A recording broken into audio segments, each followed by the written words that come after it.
Hello guys and welcome to the Python tutorial. Today we're going to do the selection hard task. So I've thought that what I'm going to do is, because with the code is I have done these codes beforehand, I'm going to get the code up and show you kind of what I've done. And then you can see the code, and I'll explain each line by line instead of writing a line and then explaining.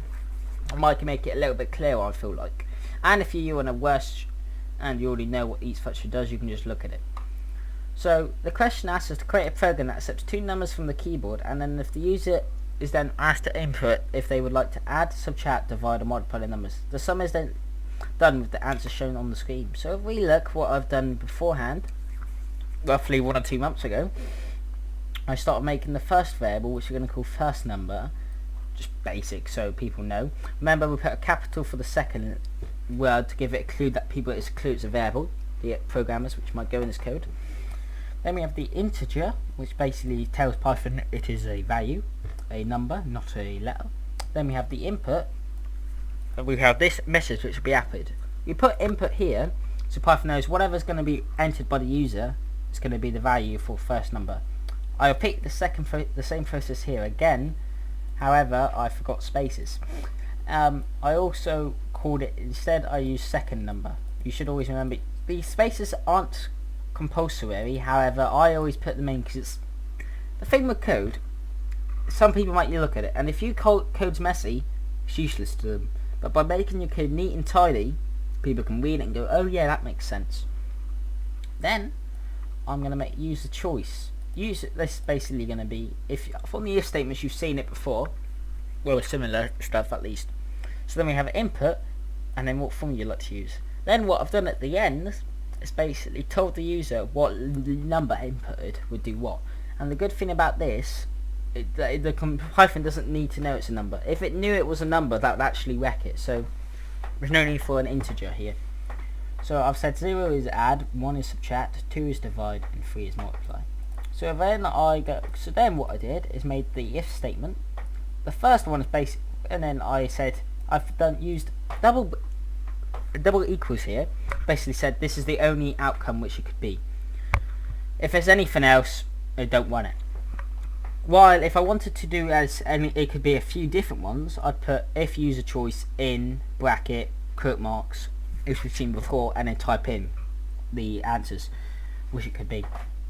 And then what I've gone, so I basically said if user choice equals 0, it will then create a new variable called add number, which will add the first number and second number. These brackets you don't have to do either, however I have done them anyway.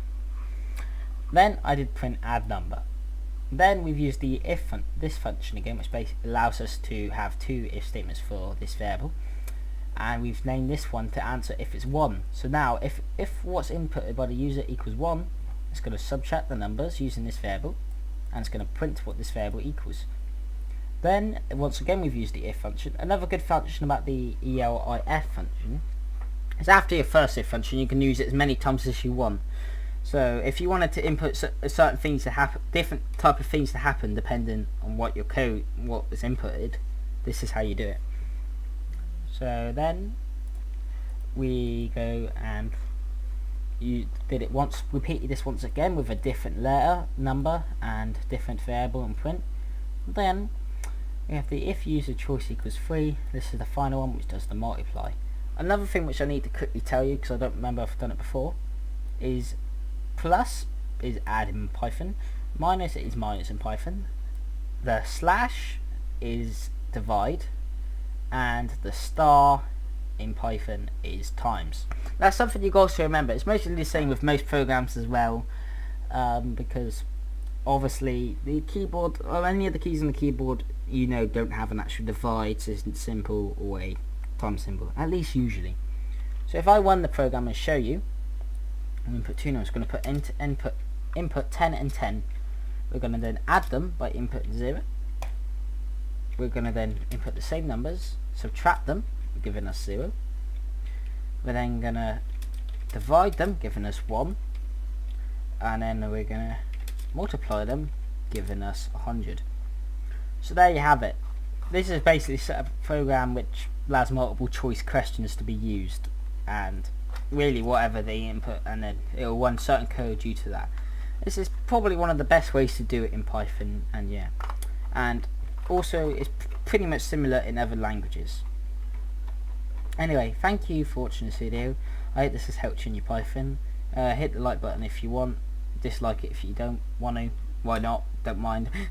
Don't hit anything if you don't want, if that's what you feel like, I don't mind. Anyway, thank you for watching and take care.